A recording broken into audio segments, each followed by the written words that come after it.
అందరికీ నమస్కారం. ఈరోజు నందమూరి కుటుంబానికి చెందినటువంటి ఇంకొక తరం తెలుగు చలనచిత్ర రంగంలోకి కాలుపెట్టింది. సాధారణంగా కళాకారుడంటే తపస్వి కింద లెక్క. ఎంతో తపస్సు చేసి అంకిత భావంతోటి పనిచేసిన తర్వాత తెలుగు కళామ తల్లి ఆశీర్వాదం ఉంటే ఉన్నత శిఖరాల్ని అధిరోహించేటువంటి అవకాశం ఆ కళాకారుడికి ఉంటుంది.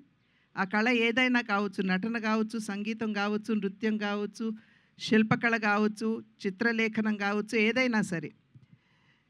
మా తరానికి ముందు తరం నందమూరి తారక రామారావు గారు. నిజంగా ఆయన ఒక కళా తపస్వి. ఆయన క్రమశిక్షణతోటి, అంకిత భావంతోటి తన జీవితాన్ని చలనచిత్ర రంగానికి అంకితం చేసినటువంటి సందర్భంలోనే ఇవాళ చలనచిత్ర రంగంలో వారి పేరు స్వర్ణాక్షరాలతో లిఖించబడి ఉన్నది. తెలుగు చలనచిత్రం ఉన్నంత వరకు వారు చిరస్మరణీయులు అనేటువంటి విషయం మనం అందరం గుర్తించవలసినటువంటి అంశం. ఆ తర్వాతి తరానికి వచ్చేటప్పటికి నందమూరి బాలకృష్ణ, నందమూరి హరికృష్ణ గారు, వారిరువురు కూడా చలనచిత్ర రంగమే ఉచ్చ నిశ్వాసలుగా తెలుగు కళామ తల్లికి సేవలు అందించినటువంటి నేపథ్యంలో వారు కూడా తెలుగు చలనచిత్ర రంగంపై చెరగని ముద్ర వేసినటువంటి విషయం. ఆ తరువాతి తరం నందమూరి కళ్యాణరామ్, నందమూరి తారక రామారావు వారు కూడా అంకిత భావంతో పనిచేసినటువంటి సందర్భంలో వారు కూడా చలనచిత్ర రంగంలో తమ ఉనికిని చాటుకున్నటువంటి విషయం మనందరికీ తెలుసు. అదే విధంగా ఇప్పుడు ఆ తర్వాతి తరం నందమూరి తారక రామారావు, అంటే మేము ముద్దుగా రామ్ అని పిలుచుకునేటువంటి నందమూరి తారక రామారావు ఇవాళ చలనచిత్ర రంగ అరంగేట్రం చేయటం జరిగింది.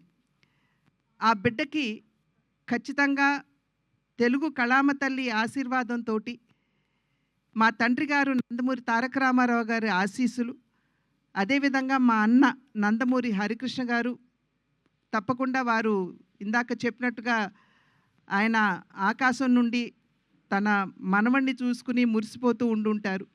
అదేవిధంగా జానకిరామ్ యొక్క ఆశీస్సులు కూడా ఖచ్చితంగా రామ్కి ఉంటాయి అని చెప్పి విశ్వసిస్తూ, మా అందరి ఆశీస్సులు కూడా ఎప్పుడూ కూడా అతనికి ఉంటాయి అని చెప్పి తెలియజేసుకుంటున్నాను.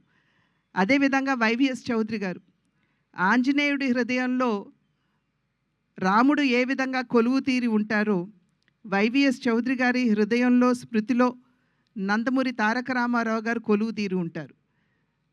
ఆ నందమూరి తారక రామారావు గారి పట్ల వారికి ఉన్నటువంటి పూజ్యభావాన్ని తెలియజేసుకుంటూనే ఎన్టీఆర్ అనేటువంటి బ్యానర్ తోటి, అంటే న్యూ టాలెంట్ రోర్స్ అనేటువంటి బ్యానర్ తోటి వారు ముందుకు రావడం, దానిలో నందమూరి తారక రామారావు అంటే రామ్ని వారు పరిచయం చేయడం, ఈ కార్యక్రమానికి వెన్నంటి తన సహకారాన్ని అందిస్తున్నటువంటి యలమంచి గీత గారికి కూడా నా యొక్క అభినందనలు తెలియజేసుకుంటూ, శుభాకాంక్షలు తెలియజేసుకుంటూ, ఖచ్చితంగా ఈ సినిమా అద్భుతంగా రాణించాలి అని చెప్పి ఆ భగవంతుడిని ప్రార్థిస్తూ, రామ్కి మా ఆశీస్సులు ఎల్లప్పుడూ ఉంటాయి అని చెప్పి తెలియజేసుకుంటున్నాను. Thank you ma'am, thank you so much.